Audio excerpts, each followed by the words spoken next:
Passion of our Lord Jesus Christ, according to St. Matthew. One of the 12, who was called Judas Iscariot, went to the chief priests and said, "What will you give me if I betray Jesus to you?"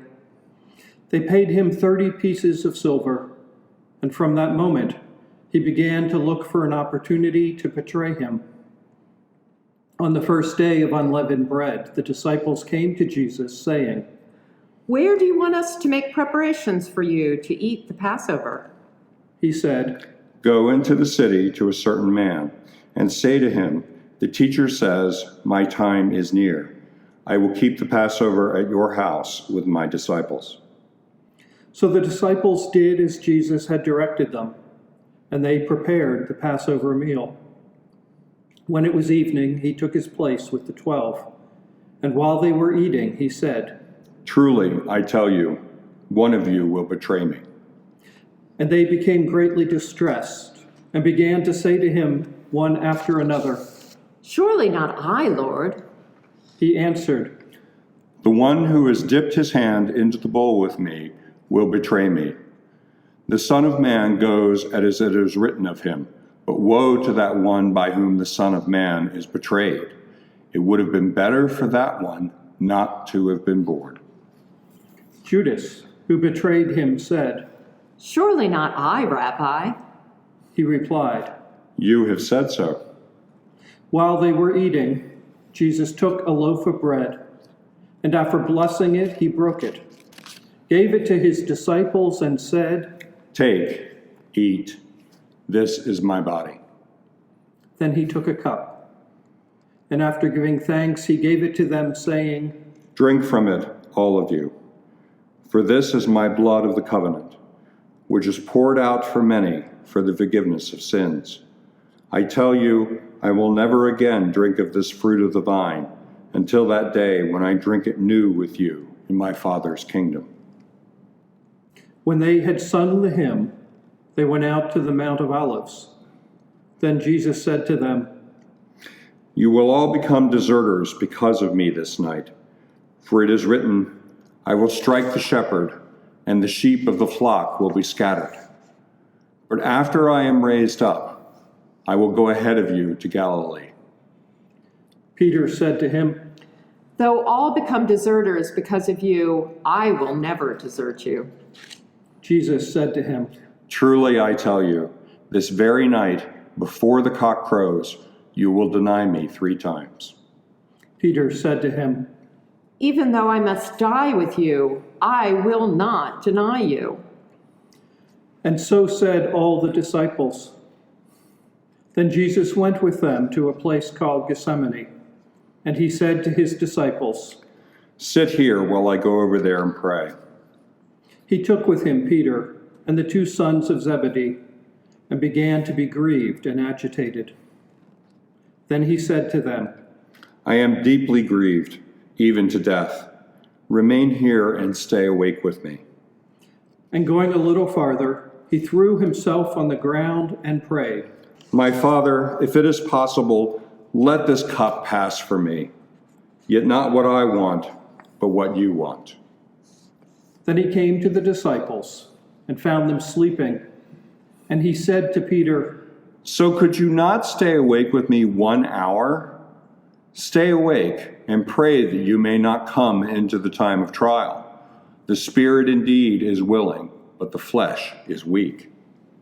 Again he went away for the second time and prayed, "My Father, if this cup cannot pass unless I drink it, your will be done." Again he came and found them sleeping, for their eyes were heavy. So leaving them again, he went away and prayed for the 3rd time, saying the same words. Then he came to the disciples and said to them, "Are you still sleeping and taking your rest? See, the hour is at hand, and the Son of Man is betrayed into the hands of sinners. Get up, let us be going. See, my betrayer is at hand." While he was speaking, Judas, one of the 12, arrived. With him was a large crowd with swords and clubs from the chief priests and the elders of the people. Now the betrayer had given them a sign, saying, "The one I will kiss is the man. Arrest him." At once he came up to Jesus and said, "Greetings, Rabbi." and kissed him. Jesus said to him, Friend, do what you are here to do. Then they came and laid hands on Jesus and arrested him. Suddenly one of those with Jesus put his hand on his sword, drew it, and struck the slave of the high priest, cutting off his ear. Then Jesus said to him, Put your sword back into its place, for all who take the sword will perish by the sword. Do you think that I cannot appeal to my Father, and he will at once send more than 12 legions to me of angels? But how then would the scriptures be fulfilled, which say it must happen in this way? At that hour, Jesus said to the crowds, Have you come out with swords and clubs to arrest me as though I were a bandit? Day by day I sat in the temple teaching, and you did not arrest me. But all this has taken place so that the scriptures of the prophets may be fulfilled. Then all the disciples deserted him and fled. Those who had arrested Jesus took him to Caiaphas, the high priest, in whose house the scribes and the elders had gathered. But Peter was following him at a distance, as far as the courtyard of the high priest.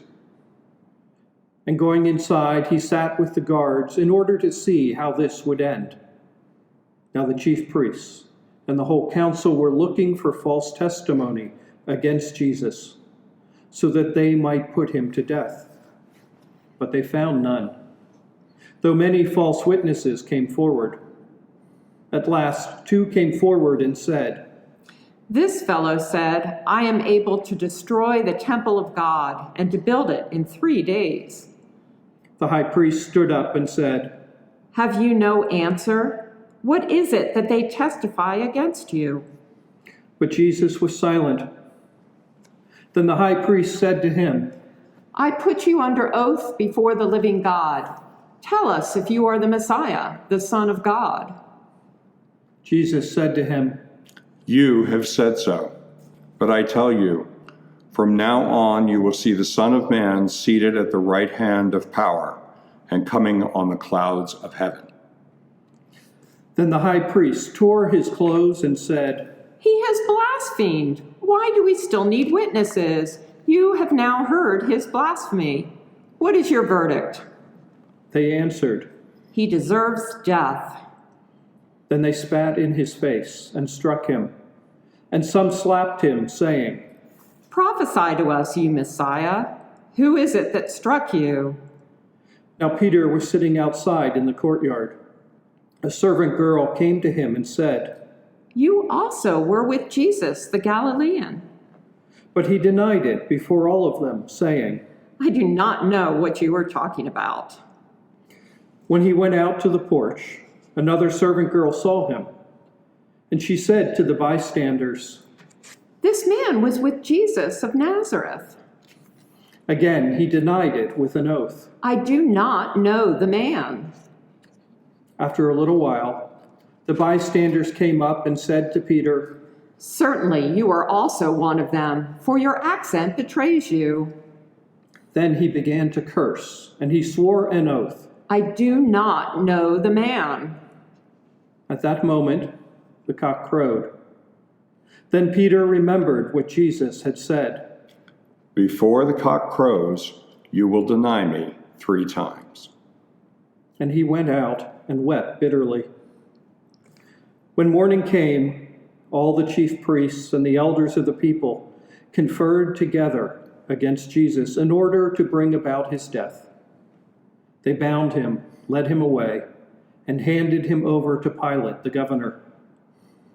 When Judas, his betrayer, saw that Jesus was condemned, he repented and brought back the 30 pieces of silver to the chief priests and the elders. He said, "I have sinned by betraying innocent blood." but they said, "What is that to us? See to it yourself." Throwing down the pieces of silver in the temple, he departed, and he went and hanged himself. But the chief priests, taking the pieces of silver, said, "It is not lawful to put them into the treasury, since they are blood money." After conferring together, they used them to buy the potter's field as a place to bury foreigners. For this reason, that field has been called the field of blood to this day. Then was fulfilled what had been spoken through the prophet Jeremiah. And they took the 30 pieces of silver, the price of the one on whom a price had been set, on whom some of the people of Israel had set a price. And they gave them for the potter's field, as the Lord commanded me. Now Jesus stood before the governor, and the governor asked him, "Are you the king of the Jews?" Jesus said, You say so. but when he was accused by the chief priests and the elders, he did not answer. Then Pilate said to him, "Do you not hear how many accusations they make against you?" But he gave him no answer, not even to a single charge, so that the governor was greatly amazed.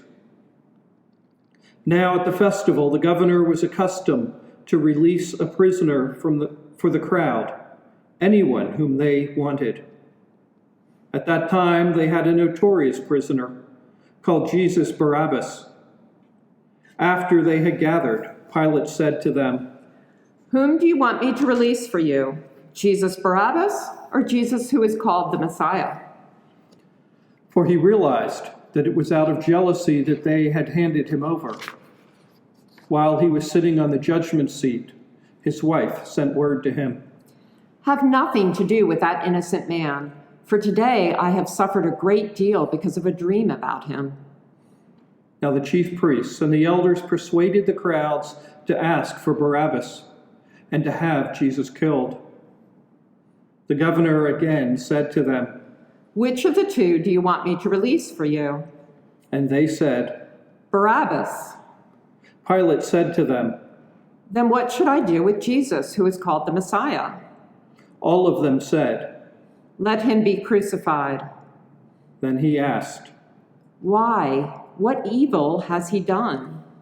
but they shouted all the more. "Let him be crucified." So when Pilate saw that he could do nothing, but rather that a riot was beginning, he took some water and washed his hands before the crowd, saying, "I am innocent of this man's blood. See to it yourselves." Then the people as a whole answered, "His blood be on us and on our children." So he released Barabbas for them, and after flogging Jesus, he handed him over to be crucified. Then the soldiers of the governor took Jesus into the governor's headquarters, and they gathered the whole cohort around him. They stripped him and put a scarlet robe on him, and after twisting some thorns into a crown, they put it on his head. They put a reed in his right hand and knelt before him and mocked him, saying, "Hail, King of the Jews!" They spat on him and took the reed and struck him on the head. After mocking him, they stripped him of the robe and put his own clothes on him. Then they led him away to crucify him. As they went out, they came upon a man from Cyrene named Simon. They compelled this man to carry his cross. And when they came to a place called Golgotha, which means place of a skull, they offered him wine to drink mixed with gall. But when he tasted it, he would not drink it. And when they had crucified him, they divided his clothes among themselves by casting lots. Then they sat down there and kept watch over him. Over his head, they put the charge against him, which read, "This is Jesus, the King of the Jews." Then 2 bandits were crucified with him, one on his right and one on his left. And those who passed by derided him, shaking their heads and saying, You who would destroy the temple and build it in 3 days, save yourself. If you are the Son of God, come down from the cross.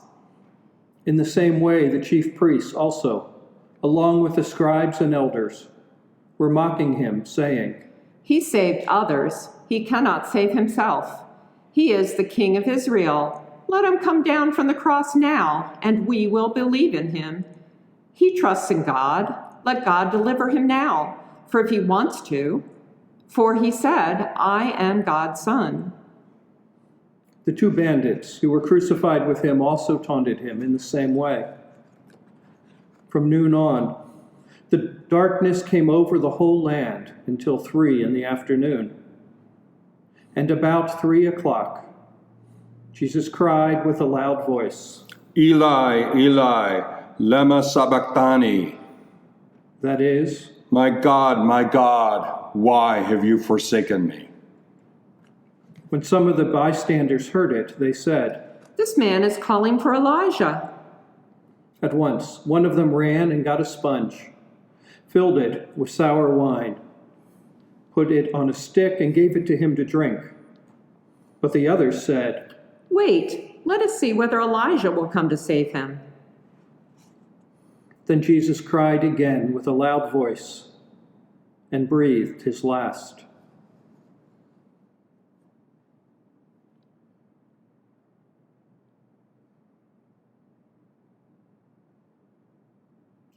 At that moment, the curtain of the temple was torn in two from top to bottom. The earth shook and the rocks were split. The tombs also were opened, and many bodies of the saints who had fallen asleep were raised. After his resurrection, they came out of the tombs and entered the holy city and appeared to many. Now, when the centurion and those with him who were keeping watch over Jesus saw the earthquake and what took place, they were terrified and said, Truly, this man was God's son. Many women were also there, looking on from a distance. They had followed Jesus from Galilee and had provided for him. Among them were Mary Magdalene and Mary, the mother of James and Joseph, and the mother of the sons of Zebedee. When it was evening, there came a rich man from Arimathea named Joseph, who was also a disciple of Jesus. He went to Pilate and asked for the body of Jesus. Then Pilate ordered it to be given to him.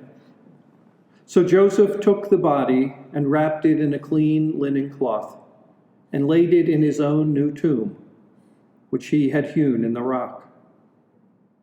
Then he rolled a great stone to the door of the tomb and went away. Mary Magdalene and the other Mary were there, sitting opposite the tomb. The next day, that is, after the day of preparation, the chief priests and the Pharisees gathered before Pilate and said, Sir, we remember what that impostor said while he was still alive. After 3 days I will rise again. Therefore command the tomb to be made secure until the 3rd day. Otherwise his disciples may go and steal him away and tell the people he has been raised from the dead, and the last deception would be worse than the first. Pilate said to them, You have a guard of soldiers. Go, make it as secure as you can. So they went with the guard and made the tomb secure by sealing the stone.